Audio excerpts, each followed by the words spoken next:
Hello aspirants, welcome to MP Academy. Aji ami Assam History Series tour part number 16 to discuss koribole goi asu. Aru aji ami Kosari Kingdom to cover korim. Kosari Kingdom or trace ami 13th century pra jodiu ko tothapiu telokor jitu janogosti hetu khub puroni janogosti hoy jihetu Halostamba samoyor pra ami Kosari hokolor kotha pohibole pao. Kosari hokolor kingdomor jintu heri asile extend asile hetu ইষ্টৰ দিখৌ নদীৰ পৰা ৱেষ্টৰ কপিলি নদীলৈ আৰু সাউথৰ ফালে north Cachar hill এই গুটেইখিনি area আছিলে তেওঁলোকৰ যিখিনি কিংডম আৰু তেওঁলোকে নিজৰ বংশধৰ ঘটকচৰ পৰা বুলি কয় ঘটকচ আছিলে ভীম মানে পাঁচ পাণ্ডৱৰ পুত্ৰ ভীম আৰু কছাৰী প্ৰিন্সেছ হিডিম্বাৰ লৰা যিহেতু ভীমে আহি কছাৰী প্ৰিন্সেছ হিডিম্বাৰ লগত বিবাহপাশত আবদ্ধ হৈ তেওঁলোকৰ লৰা আছিলে ঘটকচৰ কছাৰীসকলে বংশধৰ বুলি কয় কছাৰীসকলক বিভিন্ন ঠাইত বিভিন্ন নামেৰে জনা যায় যেনেকে গোৱালপাৰা আৰু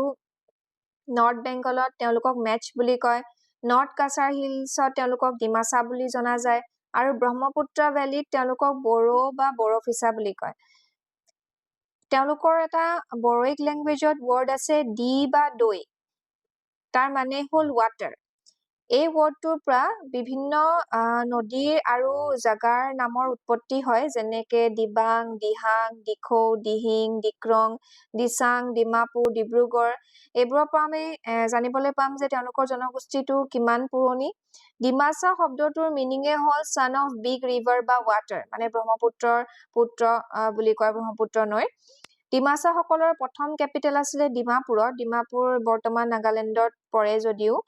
অসমৰে পাৰ্ট আছিলে তেতিয়া ডিমাপুৰত থাকুনতে তেওঁলোকৰ প্ৰথম সংঘাত হয় কছাৰীসকলৰ আহোমসকলৰ লগত প্ৰথমতে যদিও আহোমসকলক হাৰুৱাইছিলে পিছত আহোমসকলে যেতিয়া আকৌ ৰিটালিয়েট কৰিলে আণ্ডাৰ চুহুংমুং তেতিয়া কছাৰীসকল ডিফিট হৈ গল হাৰি গল 1526 এডিত আৰু ডেটছুং নামৰ এজন ৰজাক আহোমসকলে পাতি থৈ গল আৰু ফিউডেটৰী বা সাবঅৰ্ডিনেট বনাই থৈ গল কছাৰীসকলক আহোমৰ আণ্ডাৰত মানে ৰেগুলাৰ টেক্স দিব লাগিব আহোমৰ আণ্ডাৰতে থাকিব ডেটছুঙে ৰেগুলাৰলি টেক্স দি থাকিব লাগিব বুলি দি থৈ গল আৰু সেইভাবে কছাৰী কিঙক তেতিয়াৰ পৰা থাপিত সংস্কৃত বুলি কয় আহোমসকলৰ আণ্ডাৰত বুলি কয় কিন্তু পিছত গৈ যেতিয়া ডেটছুঙে টেক্স দিব নোৱাৰা হৈ গল তেতিয়া এবাৰ আকৌ কছাৰীসকলে ৰিভল্ট কৰি দিলে বিদ্ৰোহ কৰি দিলে আহোমসকলৰ এগেইনষ্টত তেতিয়া আহোমসকলে একেবাৰে গোটেই ডিমাপুৰখনে কেপচাৰ কৰি ললে তেতিয়া পিছত আকৌ কছাৰীসকলে কি কৰিবলগীয়া হল যে ডিমাপুৰৰ পৰা নিজৰ কেপিটেলটো শিফট কৰি মাইবঙলৈ আনিব লগা হল মানে বৰ্তমানৰ ডিমা হাছাও ডিস্ট্ৰিক্টত পৰে তাতে আনিবলগীয়া হল 1536ত কেপিটেলটো শিফট কৰিবলগীয়া হল তাৰ পিছত আকৌ কোচ ৰাজবংশ আছে কোচ ৰাজবংশও এবাৰ কছাৰীসকলক এটেক কৰি পিনে কনকৰ কৰি ললে 1562ত সেই সময়ত কোচসকল অলপ পাৱাৰফুল আছিলে আহোমসকলেও তেতিয়া কোচসকলৰ লগত সংঘাত কৰিব বিচৰা নাছিলে আহোম যিহেতু তেতিয়া ইমান বেছি ষ্ট্ৰং হোৱা নাছিলে কিন্তু পিছত গৈ পিনে যেতিয়া আহোমসকলে কোচসকলকো আণ্ডাৰত আনি ললে আৰু আহোম সাম্ৰাজ্যখন বহুত ডাঙৰ হৈ গল কোচসকল যেতিয়া আহোমৰ আণ্ডাৰত আহি গল তেতিয়া কোচৰ আণ্ডাৰত যিখিনি জাগা আছিলে বা যিখিনি কিংডম আছিলে সেইখিনিতো অটমেটিক্যালি আহোমৰ আণ্ডাৰতে আহি গল কাৰণ কোচো আলটিমেটলি পিছত গৈ আহোমৰ আণ্ডাৰতে আহিছিলে তেতিয়া কি হৈছিলে সেই সময়ত আকৌ তম্ৰধ্বজ বুলি এজন ৰজা ৰাজত্ব কৰি আছিলে কছাৰী কিংডমত আৰু তেওঁ সেই একেটা ভুলে কৰিলে যোনটো ডেটছুঙে কৰিছিলে সেইটো হল ৰিভল্ট কৰি দিলে এগেইনষ্ট আহোম আকৌ এবাৰ ৰিভল্ট কৰি দিয়াত যেতিয়া আহোমসকলে আকৌ এবাৰ ডিফিট কৰি দিলে কছাৰীসকলক হাৰুৱাই দিলে তেতিয়া কছাৰীসকলে আকৌ অলপ নামি আহিবলগীয়া হল আৰু কাছাৰৰ যোনটো এৰিয়া হেৰি খাসপুৰ বুলি কয় সেই খাসপুৰ নামৰ জেগাটোলৈ আকৌ কেপিটেল শিফট কৰিবলগীয়া হল 1706ত এই ধৰণে আমি এক্সাম পইণ্ট অফ ভিউৰ পৰা দেখিলো যে তিনটা কিংডম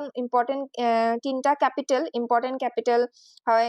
কছাৰীসকলৰ সেই কেপিটেল কেইটা হল ডিমাপুৰ মাইবং আৰু খাসপুৰ ডেট কেইটা ইম্পৰ্টেন্ট হয় 1526ত যেতিয়া সংঘাত হৈছিলে আহোম আৰু কছাৰীসকলৰ মাজত তাৰ পিছত ডিমাপুৰৰ পৰা শিফট কৰিবলগীয়া হল কেপিটেল 1536ত মাইবঙলৈ আৰু আকৌ মাইবঙৰ পৰা খাসপুৰলৈ কেপিটেল শিফট কৰিলে 1706ত এক্সাম পইণ্ট অফ ভিউৰ পৰা এই ডেটখিনি ইম্পৰ্টেন্ট ইম্পৰ্টেণ্ট হয় লগতে আমি আৰু এটা কথা জানি থওঁ যে তেওঁলোকে ৱৰ্শ্বিপ কৰিছিলে কেঁচাই খাইটি গোসানীক তাৰপিছত আকৌ ৰণা চণ্ডীত যিহেতু মাইবঙলৈ অহাৰ পিছত কছাৰীসকলে ব্ৰাহ্মীণ কাষ্টৰ ফালে অলপ ঢাল খাই গৈছিলে এই ধৰণে আমি কছাৰী কিংডমৰ কথা পঢ়িলো যিখিনি আমাৰ এক্সাম পইণ্ট অফ ভিউৰ পৰা ইম্পৰ্টেণ্ট হয় তেওঁলোকৰ যদিও একো সোৰ্স নাছিলে পিছতকে আমি আহোমসকলৰ লগত সংঘাত হোৱাৰ পিছতহে কিছু কথা আমি কছাৰী কিংডমৰ কথা জানিবলৈ পাৰো এই আহোমৰ সোৰ্সৰ পৰা এই ধৰণে আমি এই কছাৰী কিংডমৰ ক্লাছটো ডিসকাস কৰিলো নেক্সট ক্লাছত আমি কোচসকলৰ কথা পঢ়িম কোচ ডাইনেষ্টিটো আমি ভালকে জানিবলৈ চেষ্টা কৰিম